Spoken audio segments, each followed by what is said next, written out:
Il y avait une fois un marchand qui était extrêmement riche.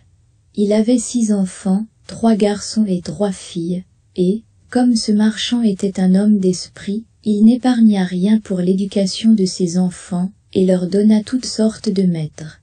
Ses filles étaient très belles, mais la cadette, surtout, se faisait admirer, et on ne l'appelait, quand elle était petite, que la belle enfant, en sorte que le nom lui en resta, ce qui donna beaucoup de jalousie à ses sœurs. Cette cadette, qui était plus belle que ses sœurs, était aussi meilleure qu'elle. Les 2 aînées avaient beaucoup d'orgueil, parce qu'elles étaient riches, elles faisaient les dames, et ne voulaient pas recevoir les visites des autres filles de marchands, il leur fallait des gens de qualité pour leur compagnie. Elles allaient tous les jours au bal, à la comédie, à la promenade, et se moquaient de leur cadette, qui employait la plus grande partie de son temps à lire de bons livres. Comme on savait que ces filles étaient fort riches, plusieurs gros marchands les demandèrent en mariage, mais les 2 aînées répondirent qu'elles ne se marieraient jamais, à moins qu'elles ne trouvassent un duc, ou tout au moins un comte. La belle, car je vous ai dit que c'était le nom de la plus jeune, la belle, dis-je, remercia bien honnêtement ceux qui voulaient l'épouser, mais elle leur dit qu'elle était trop jeune, et qu'elle souhaitait de tenir compagnie à son père pendant quelques années. Tout d'un coup, le marchand perdit son bien, et il ne lui resta qu'une petite maison de campagne, bien loin de la ville. Il dit en pleurant, à ses enfants, qu'il fallait aller demeurer dans cette maison, et, qu'en travaillant comme des paysans, ils y pourraient vivre. Ses 2 filles aînées répondirent qu'elles ne voulaient pas quitter la ville, et qu'elles avaient plusieurs amants, qui seraient trop heureux de les épouser, quoiqu'elles n'eussent plus de fortune. Les bonnes demoiselles se trompaient, leurs amants ne voulurent plus les regarder, quand elles furent pauvres. Comme personne ne les aimait à cause de leur fierté, on disait, elles ne méritent pas qu'on les plaigne, nous sommes bien aises de voir leur orgueil abaissé, qu'elles aillent faire les dames en gardant les moutons. Mais en même thème, tout le monde disait, pour la belle, nous sommes bien fâchés de son malheur, c'est une si bonne fille, elle parlait aux pauvres gens avec tant de bonté, elle était si douce, si honnête. Il y eut même plusieurs gentilshommes qui voulurent l'épouser, quoiqu'elle n'eût pas un sou, mais elle leur dit, qu'elle ne pouvait pas se résoudre à abandonner son pauvre père dans son malheur, et qu'elle le suivrait à la campagne, pour le consoler, et lui aider à travailler. La pauvre belle avait été bien affligée d'abord de perdre sa fortune, mais elle s'était dit à elle-même, quand je pleurerai bien fort, mes larmes ne me rendront pas mon bien, il faut tâcher d'être heureuse sans fortune. Quand ils furent arrivés à leur maison de campagne, le marchand et ses 3 fils s'occupèrent à labourer la terre. La belle se levait à 4 heures du matin, et se dépêchait de nettoyer la maison, et d'apprêter à dîner pour la famille. Elle eut d'abord beaucoup de peine, car elle n'était pas accoutumée à travailler comme une servante, mais, au bout de 2 mois, elle devint plus forte, et la fatigue lui donna une santé parfaite. Quand elle avait fait son ouvrage, elle lisait, elle jouait du clavecin, ou bien elle chantait en filant. Ses 2 sœurs, au contraire, s'ennuyaient à la mort, elles se levaient à 10 heures du matin, se promenaient toute la journée, et s'amusaient à regretter leurs beaux habits et les compagnies. Voyez notre cadette, disait-elle entre elles, elle a l'âme basse, et est si stupide, qu'elle est contente de sa malheureuse situation. Le bon marchand ne pensait pas comme ses filles. Il savait que la belle était plus propre, que ses sœurs à briller dans les compagnies. Il admirait la vertu de cette jeune fille, et surtout sa patience, car ses sœurs, non contentes de lui laisser faire tout l'ouvrage de la maison, l'insultaient à tout moment. Il y avait un an que cette famille vivait dans la solitude, lorsque le marchand reçut une lettre, par laquelle on lui marquait qu'un vaisseau, sur lequel il avait des marchandises, venait d'arriver heureusement. Cette nouvelle pensa tourner la tête à ses deux aînés, qui pensaient qu'à la fin, elles pourraient quitter cette campagne, où elles s'ennuyaient tant, et quand elles virent leur père prêt à partir, elles le prièrent de leur apporter des robes, des palatines, des coiffures, et toutes sortes de bagatelles. La belle ne lui demandait rien, car elle pensait en elle-même, que tout l'argent des marchandises ne suffirait pas pour acheter ce que ses sœurs souhaitaient. « Tu ne me pries pas de t'acheter quelque chose, lui dit son père. Puisque vous avez la bonté de penser à moi, lui dit-elle, je vous prie de m'apporter une rose, car il n'en vient point ici. Ce n'est pas que la belle se souciât d'une rose, mais elle ne voulait pas condamner, par son exemple, la conduite de ses sœurs, qui auraient dit que c'était pour se distinguer qu'elle ne demandait rien. Le bonhomme partit, mais quand il fut arrivé, on lui fit un procès pour ses marchandises, et, après avoir eu beaucoup de peine, il revint aussi pauvre qu'il était auparavant. Il n'avait plus que 30 000 pour arriver à sa maison, et il se réjouissait déjà du plaisir de voir ses enfants, mais, comme il fallait passer un grand bois, avant de trouver sa maison, il se perdit. Il neigeait horriblement, le vent était si grand, qu'il le jeta 2 fois en bas de son cheval, et, la nuit étant venue, il pensa qu'il mourrait de faim ou de froid, ou qu'il serait mangé des loups, qu'il entendait hurler autour de lui. Tout d'un coup, en regardant au bout d'une longue allée d'arbres, il vit une grande lumière, mais qui paraissait bien éloignée. Il marcha de ce côté-là, et vit que cette lumière sortait d'un grand palais qui était tout illuminé. Le marchand remercia Dieu du secours qu'il lui envoyait, et se hâta d'arriver à ce château, mais il fut bien surpris de ne trouver personne dans les cours. Son cheval, qui le suivait, voyant une grande écurie ouverte, entra dedans, et, ayant trouvé du foin, et de l'avoine, le pauvre animal, qui mourait de faim, se jeta dessus avec beaucoup d'avidité. Le marchand l'attacha dans l'écurie, et marcha vers la maison, où il ne trouva personne, mais, étant entré dans une grande salle, il y trouva un bon feu, et une table chargée de viande, où il n'y avait qu'un couvert. Comme la pluie et la neige l'avaient mouillé jusqu'aux os, il s'approcha du feu pour se sécher, et disait en lui-même, « Le maître de la maison ou ses domestiques me pardonneront la liberté que j'ai prise, et sans doute ils viendront bientôt. » Il attendit pendant un temps considérable, mais 11 heures ayant sonné, sans qu'il vît personne, il ne put résister à la faim, et prit un poulet qu'il mangea en 2 bouchées, et en tremblant. Il but aussi quelques coups de vin, et, devenu plus hardi, il sortit de la salle, et traversa plusieurs grands appartements, magnifiquement meublés. À la fin il trouva une chambre où il y avait un bon lit, et comme il était minuit passé, et qu'il était là, il prit le parti de fermer la porte, et de se coucher.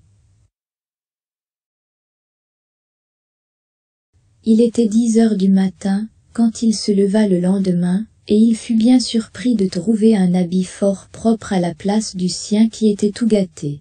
Assurément, dit-il, en lui-même, ce palais appartient à quelque bonne fée, qui a eu pitié de ma situation.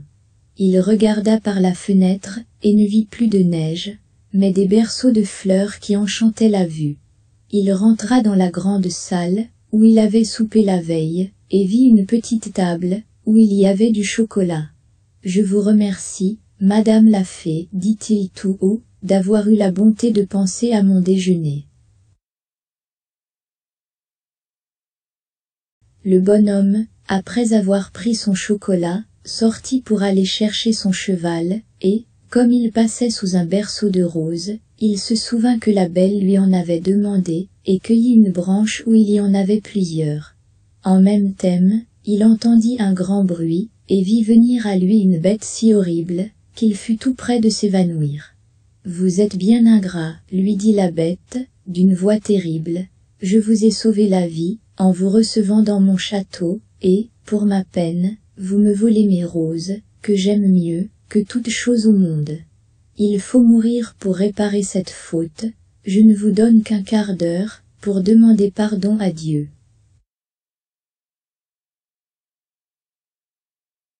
Le marchand se jeta à genoux, et dit à la bête, en joignant les mains, « Monseigneur, pardonnez-moi, je ne croyais pas vous offenser en cueillant une rose pour une de mes filles, qui m'en avait demandé. » « Je ne m'appelle point Monseigneur, répondit le monstre, mais la bête. « Je n'aime point les compliments, moi, je veux qu'on dise ce que l'on pense, ainsi, ne croyez pas me toucher par vos flatteries, mais vous m'avez dit que vous aviez des filles, je veux bien vous pardonner, à condition qu'une de vos filles vienne volontairement, pour mourir à votre place. Ne me raisonnez pas, partez, et si vos filles refusent de mourir pour vous, jurez que vous reviendrez dans 3 mois. »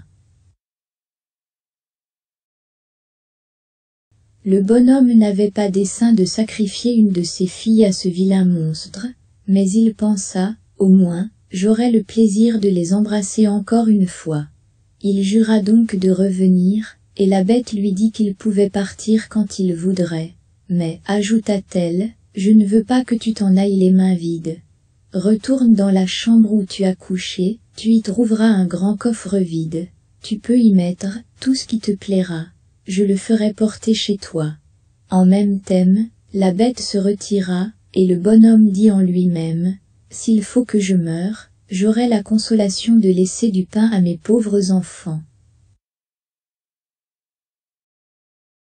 Il retourna dans la chambre où il avait couché, et, y ayant trouvé une grande quantité de pièces d'or, il remplit le grand coffre, dont la bête lui avait parlé, le ferma, et, ayant repris son cheval, qu'il retrouva dans l'écurie, il sortit de ce palais, avec une tristesse égale à la joie qu'il avait, lorsqu'il y était entré. Son cheval prit de lui-même une des routes de la forêt, et en peu d'heures, le bonhomme arriva dans sa petite maison. Ses enfants se rassemblèrent autour de lui, mais, au lieu d'être sensible à leurs caresses, le marchand se mit à pleurer en les regardant. Il tenait à la main la branche de rose, qu'il apportait à la belle, il la lui donna, et lui dit. La belle, prenez ces roses, elles coûteront bien cher à votre malheureux père, et tout de suite, il raconta à sa famille la funeste aventure qui lui était arrivée. À ce récit, ses 2 aînés jetèrent de grands cris, et dirent des injures à la belle qui ne pleurait point. « Voyez ce que produit l'orgueil de cette petite créature, disait-elle, que ne demandait-elle des ajustements comme nous, mais non, mademoiselle voulait se distinguer. Elle va causer la mort de notre père, et elle ne pleure pas. » Cela serait fort inutile, reprit la belle, pourquoi pleurerais-je la mort de mon père, il ne périra point. Puisque le monstre veut bien accepter une de ses filles, je veux me livrer à toute sa furie, et je me trouve fort heureuse, puisqu'en mourant j'aurai la joie de sauver mon père, et de lui prouver ma tendresse. Non, ma sœur, lui dirent ses 3 frères, vous ne mourrez pas, nous irons trouver ce monstre, et nous périrons sous ses coups, si nous ne pouvons le tuer. Ne l'espérez pas, mes enfants, leur dit le marchand, la puissance de cette bête est si grande, qu'il ne me reste aucune espérance de la faire périr. Je suis charmé du bon cœur de la belle, mais je ne veux pas l'exposer à la mort. Je suis vieux, il ne me reste que peu de temps à vivre, ainsi, je ne perdrai que quelques années de vie, que je ne regrette qu'à cause de vous, mes chers enfants. Je vous assure, mon père, lui dit la belle, que vous n'irez pas à ce palais sans moi, vous ne pouvez m'empêcher de vous suivre. Quoique je sois jeune, je ne suis pas fort attaché à la vie, et j'aime mieux être dévoré par ce monstre, que de mourir du chagrin, que me donnerait votre perte. On eut beau dire, la belle voulut absolument partir pour le beau palais, et ses sœurs en étaient charmées, parce que les vertus de cette cadette leur avaient inspiré beaucoup de jalousie. Le marchand était si occupé de la douleur de perdre sa fille, qu'il ne pensait pas au coffre, qu'il avait rempli d'or, mais, aussitôt qu'il se fut renfermé dans sa chambre pour se coucher, il fut bien étonné de le trouver à la ruelle de son lit. Il résolut de ne point dire à ses enfants qu'il était devenu si riche, parce que ses filles auraient voulu retourner à la ville, qu'il était résolu de mourir dans cette campagne, mais il confia ce secret à la belle qui lui apprit qu'il était venu quelques gentilshommes pendant son absence, et qu'il y en avait 2 qui aimaient ses sœurs. Elle pria son père de les marier, car elle était si bonne qu'elle les aimait, et leur pardonnait de tout son cœur le mal qu'elle lui avait fait. Ces 2 méchantes filles se frottaient les yeux avec un oignon, pour pleurer lorsque la belle partit avec son père, mais ses frères pleuraient tout de bon, aussi bien que le marchand. Il n'y avait que la belle qui ne pleurait point, parce qu'elle ne voulait pas augmenter leur douleur. Le cheval prit la route du palais, et sur le soir ils l'aperçurent illuminé, comme la première fois. Le cheval fut tout seul à l'écurie, et le bonhomme entra, avec sa fille dans la grande salle, où ils trouvèrent une table magnifiquement servie, avec 2 couverts. Le marchand n'avait pas le cœur de manger, mais Belle s'efforçant de paraître tranquille, se mit à table, et le servit. Puis elle disait en elle-même, « La bête veut m'engraisser avant de me manger, puisqu'elle me fait si bonne chair. » Quand ils eurent soupé, ils entendirent un grand bruit, et le marchand dit adieu à sa pauvre fille en pleurant, car il pensait que c'était la bête.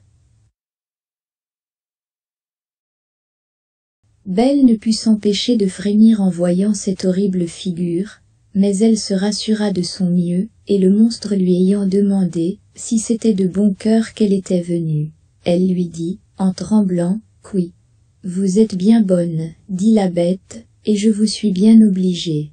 Bon homme, partez demain matin, et ne vous avisez jamais de revenir ici. Adieu, la belle. Adieu, la bête, répondit-elle, et tout de suite, le monstre se retira. Ah, ma fille, lui dit le marchand, en embrassant la belle, je suis à demi mort de frayeur. Croyez-moi, laissez-moi ici. Non, mon père, lui dit la belle avec fermeté, vous partirez demain matin, et vous m'abandonnerez au secours du ciel, peut-être aura-t-il pitié de moi. Ils furent se coucher, et croyaient ne pas dormir de toute la nuit, mais à peine furent-ils dans leur lit, que leurs yeux se fermèrent. Pendant son sommeil, la belle vit une dame qui lui dit « Je suis contente de votre bon cœur, la belle, la bonne action que vous faites, en donnant votre vie, pour sauver celle de votre père, ne demeurera point sans récompense. » La belle, en s'éveillant, raconta ce songe à son père, et, quoiqu'il le consolât un peu, cela ne l'empêcha pas de jeter de grands cris, quand il fallut se séparer de sa chère fille.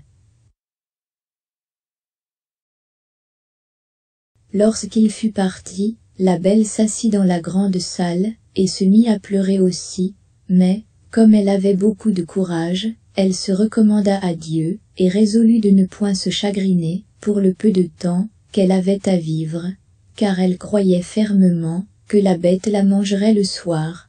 Elle résolut de se promener en attendant, et de visiter ce beau château. Elle ne pouvait s'empêcher d'en admirer la beauté. Mais elle fut bien surprise de trouver une porte, sur laquelle il y avait écrit « Appartement de la belle ».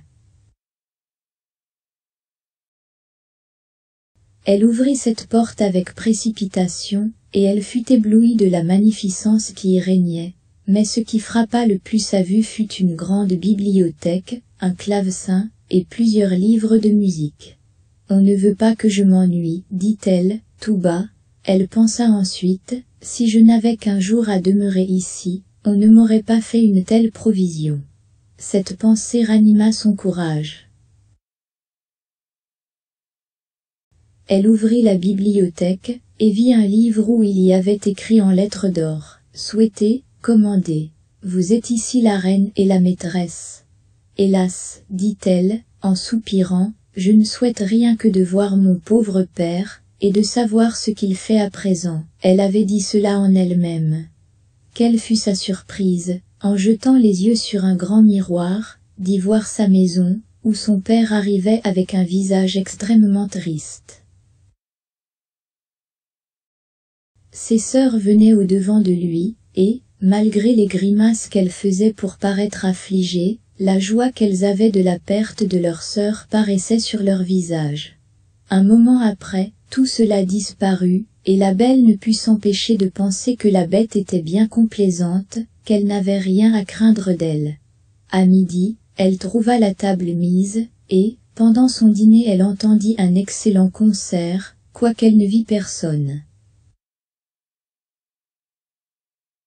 Le soir, comme elle allait se mettre à table, elle entendit le bruit que faisait la bête, et ne put s'empêcher de frémir. La belle, lui dit ce monstre, « Voulez-vous bien que je vous voie souper ?»« Vous êtes le maître, » répondit la belle en tremblant. « Non, » répondit la bête, « il n'y a ici de maîtresse que vous. Vous n'avez qu'à me dire de m'en aller, si je vous ennuie, je sortirai tout de suite. Dites-moi, n'est-ce pas, que vous me trouvez bien laid ? Cela est vrai, dit la belle, car je ne sais pas mentir, mais je crois que vous êtes fort bon. Vous avez raison, dit le monstre, mais, outre que je suis laid, je n'ai point d'esprit, je sais bien que je ne suis qu'une bête. On n'est pas bête, reprit la belle, quand on croit n'avoir point d'esprit, un sot n'a jamais su cela. Mangez donc, la belle, lui dit le monstre, et tâchez de ne vous point ennuyer dans votre maison, car tout ceci est à vous, et j'aurais du chagrin, si vous n'étiez pas contente. Vous avez bien de la bonté, lui dit la belle. Je vous avoue que je suis bien contente de votre cœur, quand j'y pense, vous ne me paraissez plus si laid. Ô dame, oui, répondit la bête, j'ai le cœur bon, mais je suis un monstre. Il y a bien des hommes qui sont plus monstres que vous, dit la belle, et je vous aime mieux, avec votre figure que ceux qui, avec la figure d'homme, cachent un cœur faux, corrompu, ingrat. Si j'avais de l'esprit, reprit la bête, je vous ferais un grand compliment pour vous remercier, mais je suis un stupide, et tout ce que je puis vous dire, c'est que je vous suis bien obligé. La belle soupa de bon appétit. Elle n'avait presque plus peur du monstre, mais elle manqua mourir de frayeur, lorsqu'il lui dit, « La belle, voulez-vous être ma femme ?»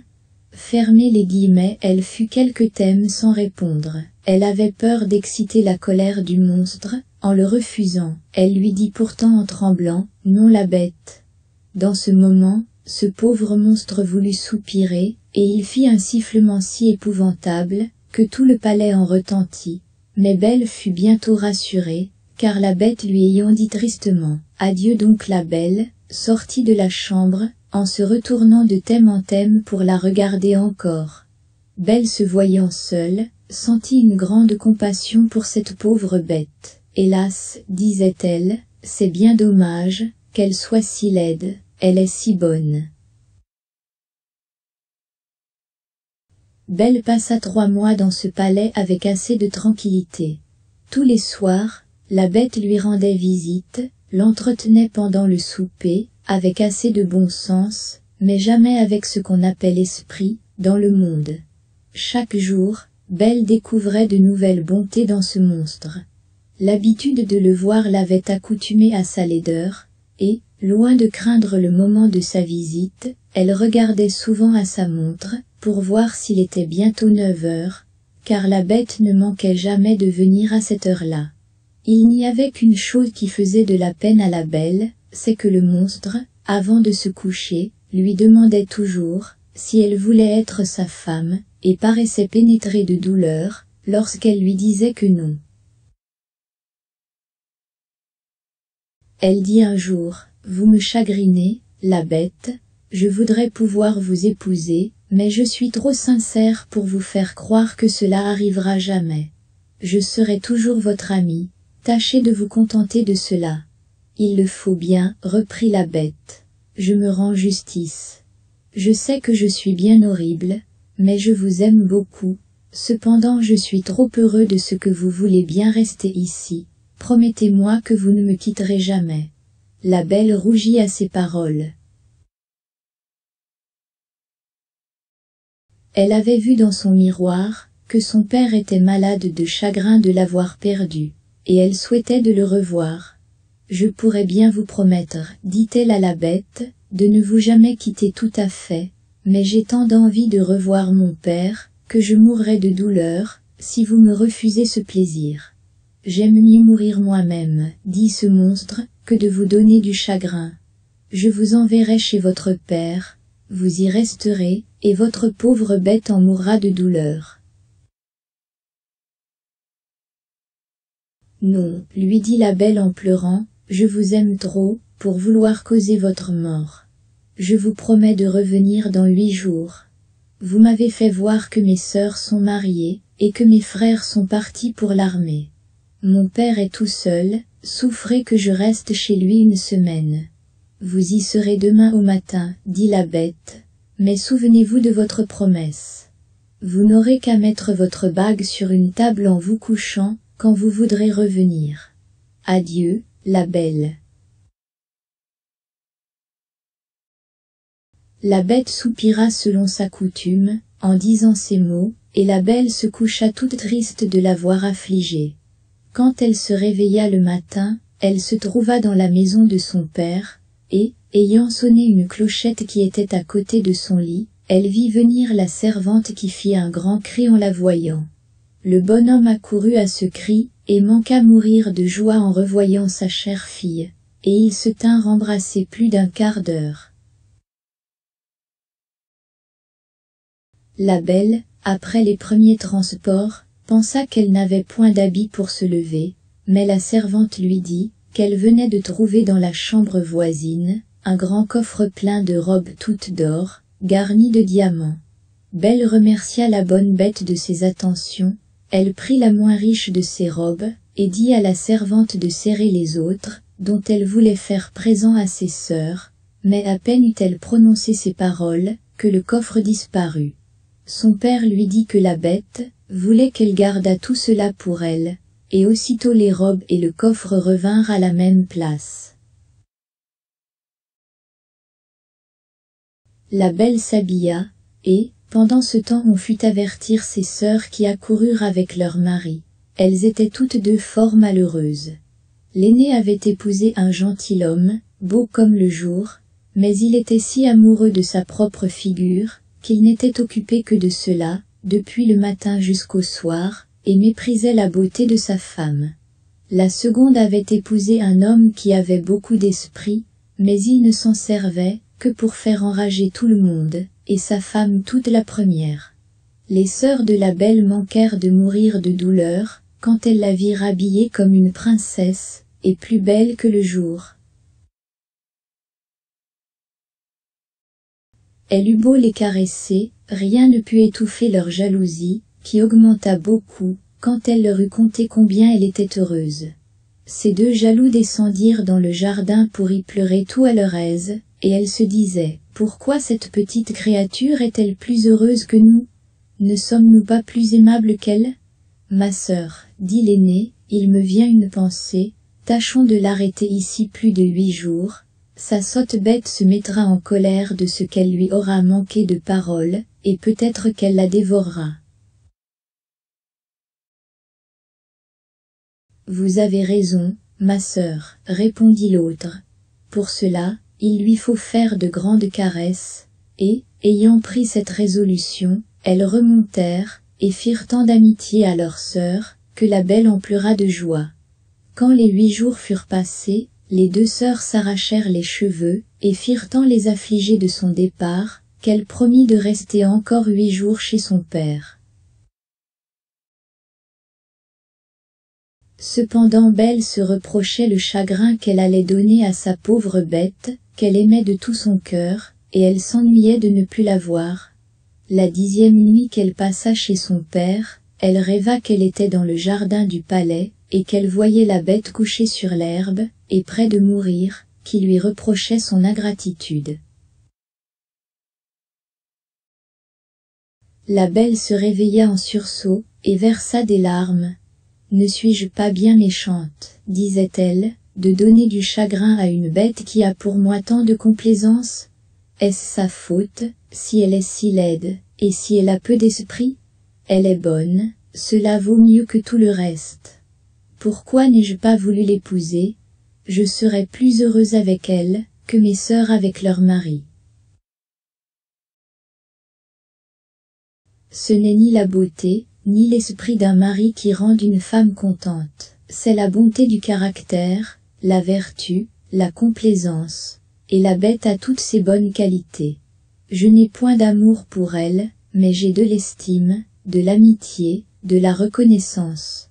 Allons, il ne faut pas la rendre malheureuse, je me reprocherai toute ma vie mon ingratitude. À ces mots, Belle se lève, met sa bague sur la table, et revient se coucher. À peine fut-elle dans son lit, qu'elle s'endormit, et, quand elle se réveilla le matin, elle vit avec joie, qu'elle était dans le palais de la bête. Elle s'habilla magnifiquement pour lui plaire, et s'ennuya à mourir toute la journée, en attendant 9 heures du soir, mais l'horloge eut beau sonner, la bête ne parut point. La belle alors craignit d'avoir causé sa mort. Elle courut tout le palais, en jetant de grands cris. Elle était au désespoir. Après avoir cherché partout, elle se souvint de son rêve, et courut dans le jardin vers le canal, où elle l'avait vue en dormant. Elle trouva la pauvre bête étendue sans connaissance, et elle crut qu'elle était morte. Elle se jeta sur son corps, sans avoir horreur de sa figure, et, sentant que son cœur battait encore, elle prit de l'eau dans le canal, et lui en jeta sur la tête. La bête ouvrit les yeux, et dit à la belle, « Avez oublié votre promesse? Le chagrin de vous avoir perdu m'a fait résoudre à me laisser mourir de faim, mais je meurs content, puisque j'ai le plaisir de vous revoir encore une fois. » « Non, ma chère bête, vous ne mourrez point, lui dit la belle, vous vivrez pour devenir mon époux. Dès ce moment je vous donne ma main, et je jure que je ne serai qu'à vous. Hélas, je croyais n'avoir que de l'amitié pour vous, mais la douleur que je sens, me fait voir que je ne pourrais vivre sans vous voir. À peine la belle eut-elle prononcé ces paroles qu'elle vit le château brillant de lumière, les feux d'artifice, la musique, tout lui annonçait une fête. Mais toutes ces beautés n'arrêtèrent point sa vue. Elle se retourna vers sa chère bête, dont le danger la faisait frémir. Quelle fut sa surprise! La bête avait disparu, et elle ne vit plus à ses pieds, qu'un prince plus beau que l'amour, qui la remerciait d'avoir fini son enchantement. Quoique ce prince méritât toute son attention, elle ne put s'empêcher de lui demander où était la bête. « Vous la voyez à vos pieds, lui dit le prince. Une méchante fée m'avait condamné à rester sous cette figure, jusqu'à ce qu'une belle fille consentît à m'épouser, et elle m'avait défendu de faire paraître mon esprit. Ainsi, il n'y avait que vous dans le monde, assez bonne pour vous laisser toucher à la bonté de mon caractère, et, en vous offrant ma couronne, je ne puis m'acquitter des obligations que je vous ai. » La belle, agréablement surprise, donna la main à ce beau prince pour se relever.